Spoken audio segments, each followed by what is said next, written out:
Welcome to Beyond the Script,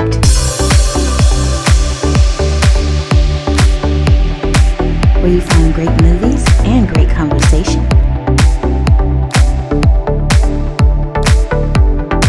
Let's start the show now.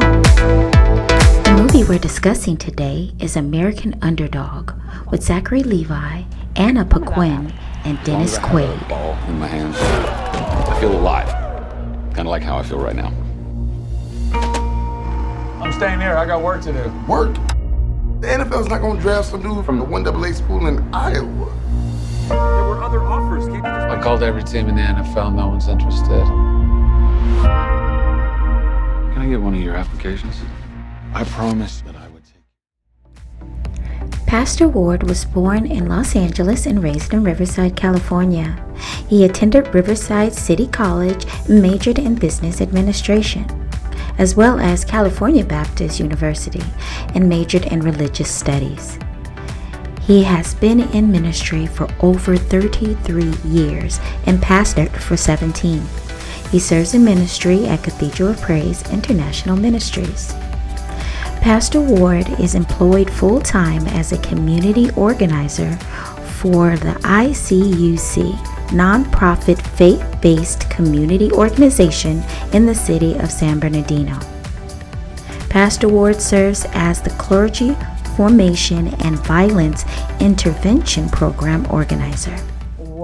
How did you go beyond the script of American Underdog? Well, first, the movie was excellent. And I've talked to a couple of my friends that pastor and encouraged them to show it to their leaders. Wow. I actually felt the same way about this movie as I felt when I saw Field of Dreams with Kevin Costner. Wow, right. And when I was pastoring, it was a movie that I actually showed our leaders. It was actually a requirement for leaders to watch that movie. Wow. Yeah. Snippet. Make sure you watch Field of Dreams. Yeah, That's Field a good of Dreams one. is So inspirational. Mm-hmm. This was the same, true story. Mm-hmm. Field of Dreams was not, but American Underdog was based on the real life story of Kurt Warner, NFL football player, and his family and his struggle, challenges, and his persistence and perseverance. Right. To go from literally a stock boy at a grocery store to becoming a two-time MVP, right. And Super Bowl champ. Right. But just the story is journey. It's crazy. Crazy. So the first half of first of all, when you first watch the movie, it kind of seems like it's going to be a love story. I kind of thought, and honestly, it kind of is a love story. However, it wasn't the story that they were telling. Right. But the love story was so passionate and so endearing. I was so afraid that something was going to happen to. I can give a spoiler alert. It's been out for a while, but there was a point in time where he was so sure about this woman that he kept surprising her.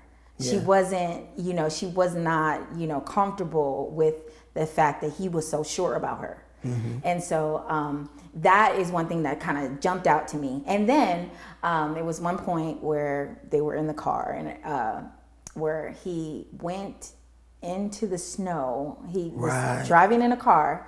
He was driving his family. And when I say his family, I mean his girlfriend and her kids. They were driving, and I believe the light or the heat had went out in their place. So he was trying to drive his family to his mom's place to make sure that they would be warm in the season, in the cold season. Right. They ran out of gas in the snow. On the way there, they ran out of gas. And as they ran out of gas, you can tell the panic. However, one thing that I really loved about him, he would never let panic take over in front of them. Yes. You know what I mean? He was just like, it's no worries. It's okay. He just had that spirit, it's okay.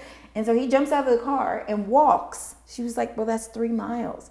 He gets out of the car, walks to the gas station, asked, he only had a few bucks, asked the counter, the guy, can I borrow a gas can so he can get the gas and take it back to his family. 3 miles. Imagine you're walking in the snow. And it wasn't a little bit of snow. It wasn't a little bit of it was snow. a snowstorm. Yes, it was a snowstorm. Yeah. And so he's walking, and the endurance of just, you know, you're not powering through to become, you know, for these billions of dollars. You're not powering through for, you know, this child that has nobody but me. You're powering through for your girlfriend and her kids. Right. That's a different level for me. Yeah. Like, you know what I mean? Right. So I was thinking that for Beyond the Script for me is that I couldn't see where that came from. And as a pastor, like, how can you go beyond the script with that kind of, I feel like that's what pastors have to do. Right. Because this is like, we don't have blood ties. Your blood is not running through my veins. However, you have to go through this extreme, just a lot to deal with, honestly, other people's issues, other people's problems. And I don't know, but it seemed like if I had to go beyond the script there, I would feel like that would be like in a pastoral place, because you're governed, you've taken the responsibility of these lives, and you're doing whatever you have to make sure that they're okay. Yeah, no, that's interesting. That's on point, and that scene itself, like a metaphor of his life, and how you use the verbiage, how he powered through. You know, wasn't playing on a professional football field. That's his family. They're struggling. They have this challenge, and that whole scene was typical of the whole movie relative to his life. Right, because he was, you know, the epitome of perseverance, the epitome of not giving up. And, you know, pastors, you know, we carry this load. Right. And I'm not saying his family was a load. Right. And then too, the young child was special needs. Yes. I'm not going to give away Right. what his special need That's was. fine. It's been out in a year. Yeah, They so- saw it. Y'all saw it already. He was blind. Yes. And from the moment he saw this child, Yeah. when he first went to surprise Yes, that was so the powerful. young lady he was dating, went to the home, he winds up on the bathroom floor, you know, with this young child who's blind, sitting there on the floor with him, trying to, you know. Just do what he tells him. Like. And I mean, it just, the like you said, it wasn't meant as a love story, but you see all these dynamics. You see the family dynamic. Yes. You see agape love, because, again, they're in the middle of this snowstorm. He's struggling, first of all, with his dream. So he's dealing with this, not on his own, per se, because she was very supportive, but this is his passion. He knows that he's not going to give up until he, you know, gets to this goal in his life. And as pastors, we have to be as resilient, if not, you know, more resilient, because, again, going back to the load I was talking about, you know, a quarterback pretty much carries a football team. Exactly. A pastor, for the most part, carries the flock, literally, you know, protecting, teaching, serving, giving up, you know, all these things with this one goal in mind, and that's so that, you know, people, you know, reach a level where they give themselves to Christ, and people that they continue to develop in the things of God. So the movie, again, I feel, I'm putting out this plug again, that every pastor should, you know, make this part of their, if they have a curriculum that entails videos, movies, and so forth, should make it a part of their library, as it were, and particularly when it comes to leaders. I saw the movie probably 3 times, cried each time, Right. Because it's just very, at one moment you're sobbing and crying, sobbing. Next moment, you're crying because you're so happy that he's reached, Finally these milestones. Because there's different in his trajectory to reach the NFL. There's just different moments, right? Where it's like, yes, he did it. And you kind of got moment. it. And I'm kind of glad that I was able to watch the movie. But as I watched the movie, he was, I hadn't known that, you kind of told me like it's based on a true story, but I had no idea who this person was. So me watching the movie, not really quite knowing like who he is and, made it even more exciting for me. Yeah. Like, because when he got to the place before he got to the NFL, I thought that was it. Like in my heart, I was like, oh my God, he finally got it. He's making the money. And I thought that's what, based on the true story, I thought that's as far as he went. I didn't even know that he was like this. He actually made it to the NFL. He actually won the highest level of winning in football that you could win. I didn't realize it. Yeah. So that it even made it even more, just spectacular to me. And I also wanted to bring out too, that it was amazing to me also that even though he was going through these levels, trying to figure out if he should it felt like he was trying to figure out if I should give up my dream for this. Yeah. Like, should I give it up? But every single time he tried to figure out if he had to give up his dream, God pushed him a little bit further, closer to his dream, because he didn't even want to play for it was like, what is it called? Like, it was another kind of football league. Arena football league. Okay, yeah. So I suppose this is a thing. I had no idea that it was a thing.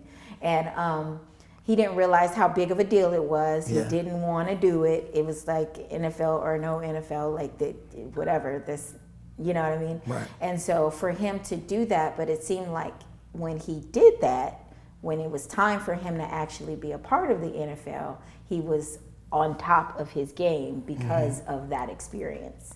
Yeah. Yeah. And like our pastor had been teaching, about process. That was part of his process. Because his ultimate goal was to play in the NFL. Yes.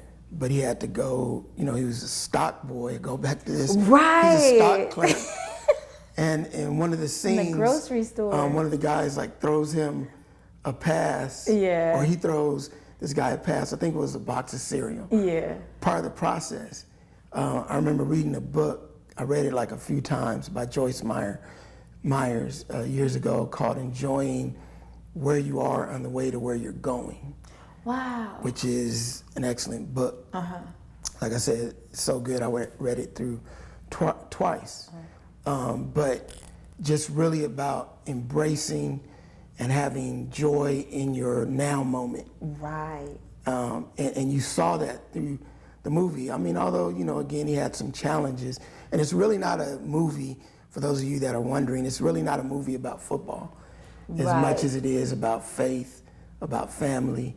Obviously, there's, he was a football player, and there's moments where you see scenes of him playing football, but it's really about faith and family. He took on this, you brought it up earlier, he's dating this woman that has, again, this special needs kid, but again, in the first scene when he goes to that house, he's on the floor with this kid, just bonding with them, and I won't give it away, but at the one of the last scenes of the movie, when the child does something special for him. Right. At the, wedding. Right. Yeah. I was talking with our son, and I helped him write it. To my daddy, Kurt. You fix all my radios. You walk to the gas station in the snow. You never give up on me. You never give up. You play your football game. I drive my truck. Lovesick. How did you go beyond the script from, because it's powerful. I want two things. First, the proposal. That was just like, oh yeah. Whew. And then when the information came that he was going to the NFL? Yeah, both, like you said, both powerful moments within the story. Tissue moment. Right. The proposal, definitely Right. a tissue moment, because just the way he set everything up and had the family involved.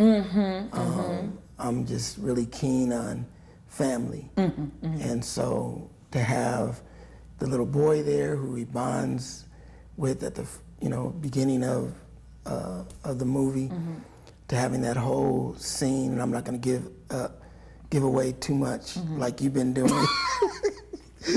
Y'all should have seen it already. But that moment there, I mean, everyone that has ever been in love, Right.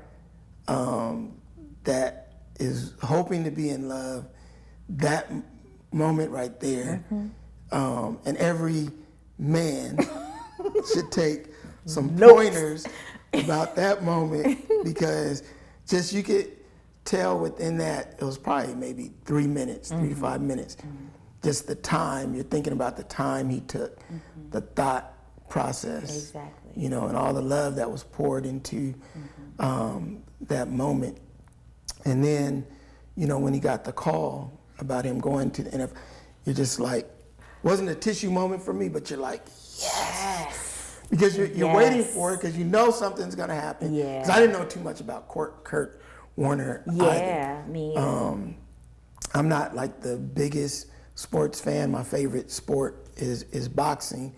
I just started watching more football like the last couple years, but I knew about Kurt Warner just a smidget, but I didn't know all that, and it really caused me to go back and like Google him after the movie and find out what parts of the movie were more inflated, theatrically inflated than others. But again, just that process, and you're like, this is the moment, and you're like waiting like on the edge of your seat. Right. Like, is this the call? Is this what's gonna happen?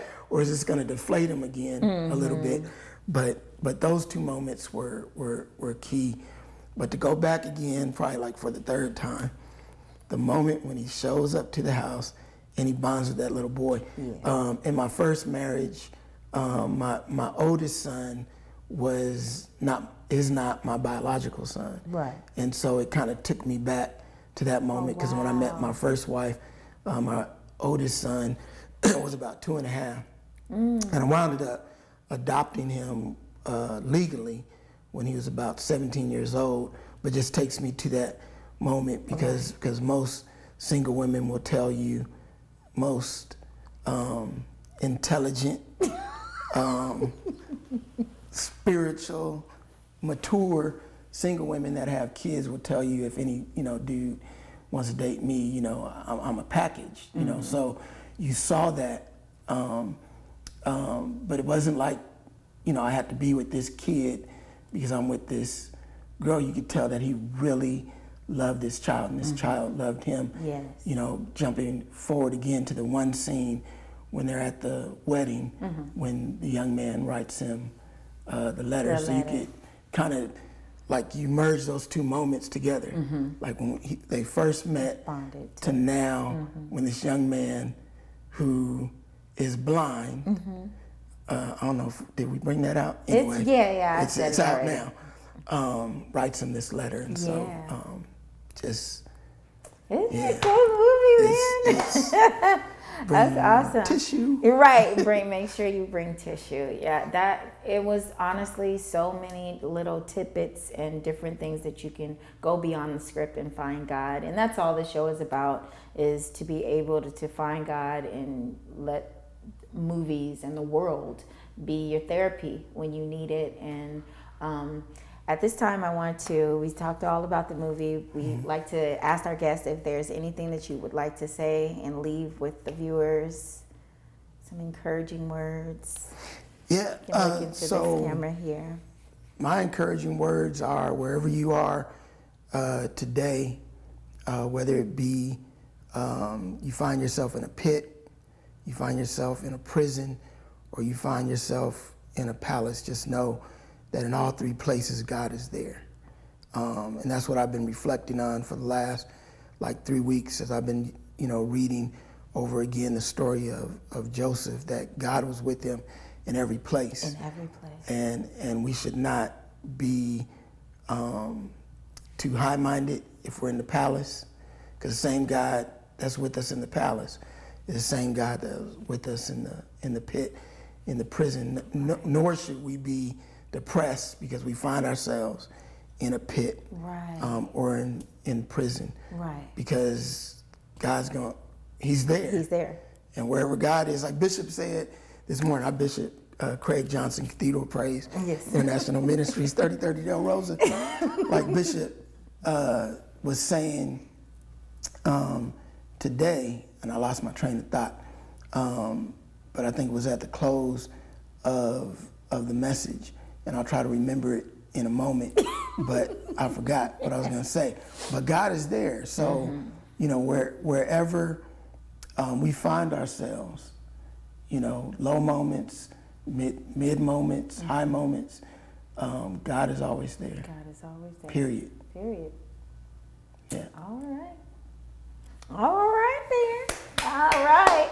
Well, that was a wonderful show. I am so excited. I hope you guys had just as much good time as much as I did. So we shall see you next time. Thank you for being here.